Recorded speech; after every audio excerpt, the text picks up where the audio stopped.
Hey youngins, it's Dewberry. Here I am again at the Flying Biscuit Candler Park for another episode of Cooking with Dewberry. This time, we're going to cook something a little bit different from everything else we've done. We're going to make salmon patties Clifford Cook style. All right, here we go. Now I'm going to put some gloves on because this is not canned. This is actually fresh salmon fillets that we've oven roasted. I'm going to break them up with my hands because I want to be able to actually put my hands through it and see if there's any bones left. It's highly rare in these types of fillets, but it does happen. I want to make sure that nobody's going to get a disgusting bone. We also don't have to pick out any of the creepy stuff like you would get with canned salmon. The thick bones, the weird pieces of skin, all that's been removed here. So we can just actually crush this up. It's fully cooked, beautiful line-caught salmon. We want to make sure that it's broken up enough that you get lovely salmon in every bite. See how pretty that is? And remember, the little bitty bones, occasionally you'll have a little bone. Those are nothing but pure calcium for you, and they're not the big creepy bones like in the canned ones. In the canned ones, you want to pick out at least 3/4 of the bones, and you can certainly do this recipe with a can, but you want to make sure you pull some of that out because while it won't hurt you, it's actually quite safe and it's even good for you. It's not exactly something you would want company to see because they will be talking about you when they go home and about how trashy you are and that your house was dirty. All right, so here we go. Get this all broken up. Ain't nothing worse than a dirty house when you go to somebody's house to eat. It's like, oh my God, they need to sweep. Okay, so here we are. And it's all broken up. See, it's nice and fine. Smells lovely. Okay, and we are going to add our mustard.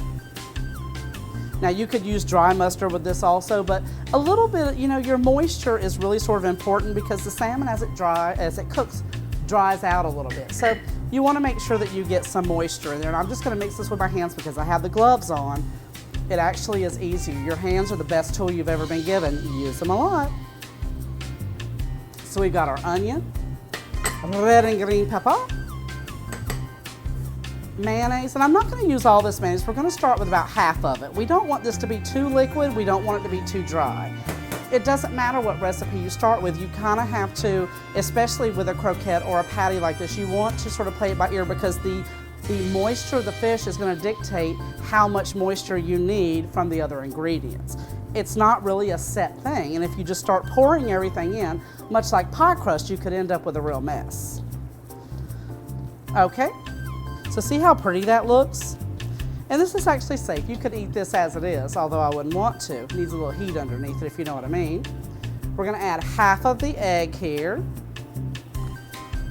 We can always add more, but we can't take it away. And then we're going to add half of the panko. The panko is a Japanese style breadcrumb. It's very coarse and it gives a very lovely texture to anything that you cook with it.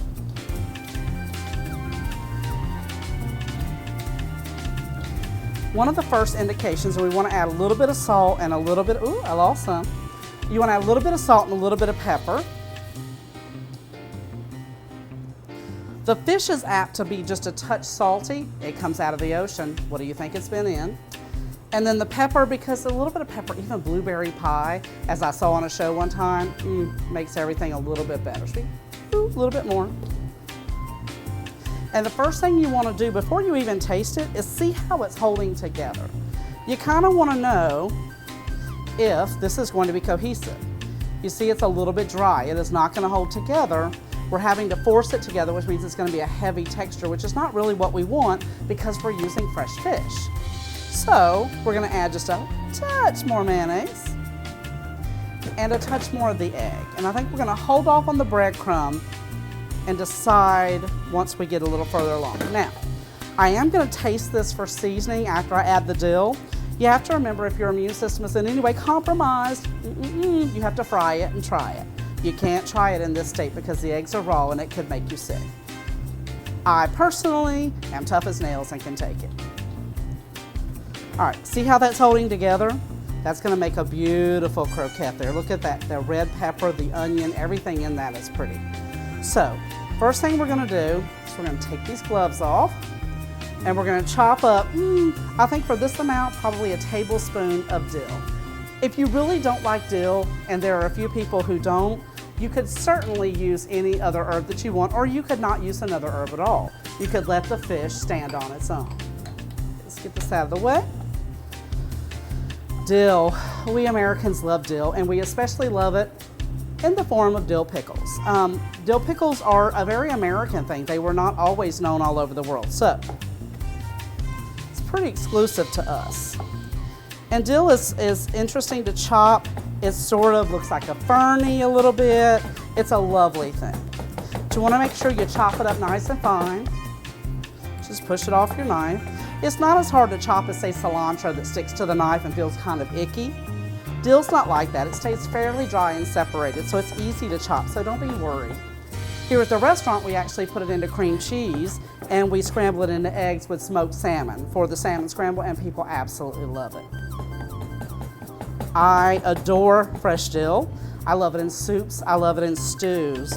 I love it on fresh salads. It's just a beautiful thing.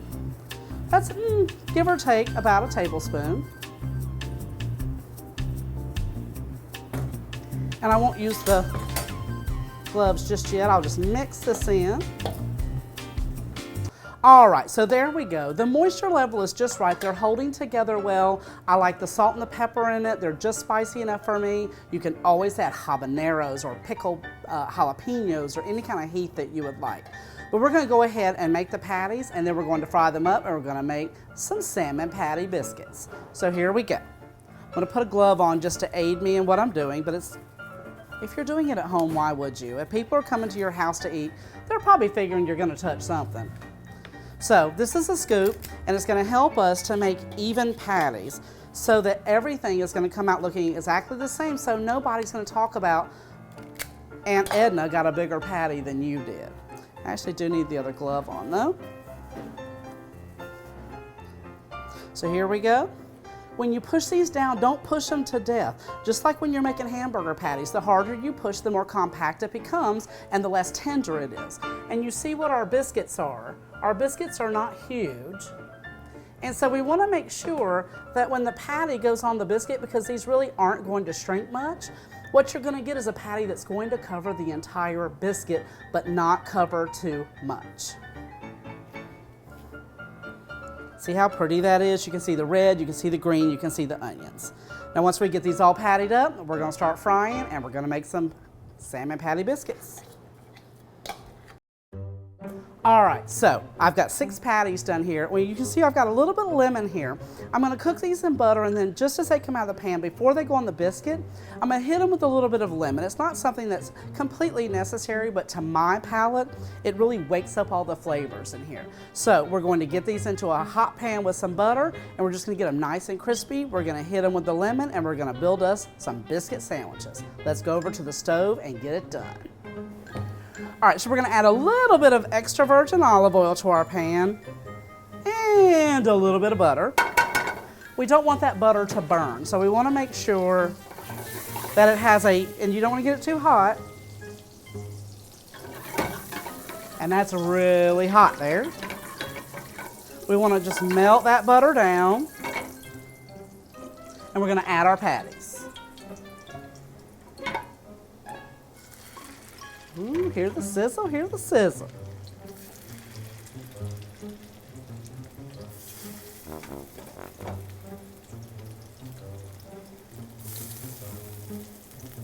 We'll leave those other 2 for another minute.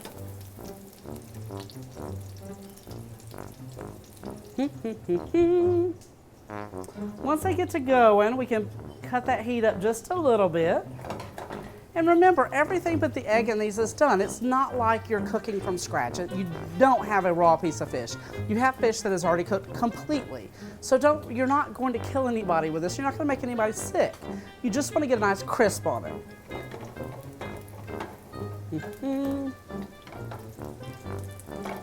Sort of like cooking pancakes, but you're not going to have bubbles. So you're going to need your trusty tongs to sort of flip them and look. But it's going to take at least 3 minutes per side. Don't get in a hurry and try to flip them too quick. You're not really in a race. I mean, salmon patties will be done when salmon patties are done. Don't rush them. You also want your guests to smell that lovely salmon flavor and smell, because you don't smell flavor.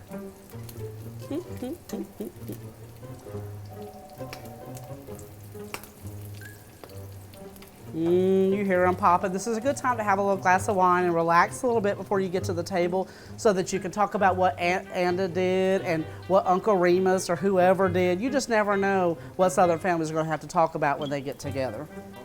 All right, so these are ready to flip. And you know, restaurants, we're all fancy and we use tongs for everything. You can use your little pancake flipper if you want to. It won't make a difference. Have to sort of flip it up. Ooh, there we go. Look at the crust on that. Flip it over, flip it, and flip it.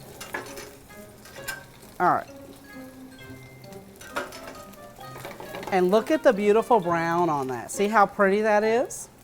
You're also getting a little bit of brown butter action. It's a beautiful thing. But at this point, cut them down a little bit. Don't get them too hot now, because too hot is just too hot.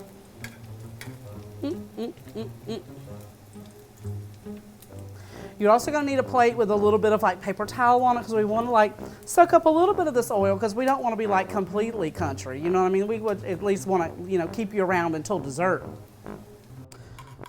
All right, so we're going to get these right out of the pan. I'll cook the rest of them later when y'all aren't looking. We just want to make sure that there's no excess oil on them. Look how pretty they are.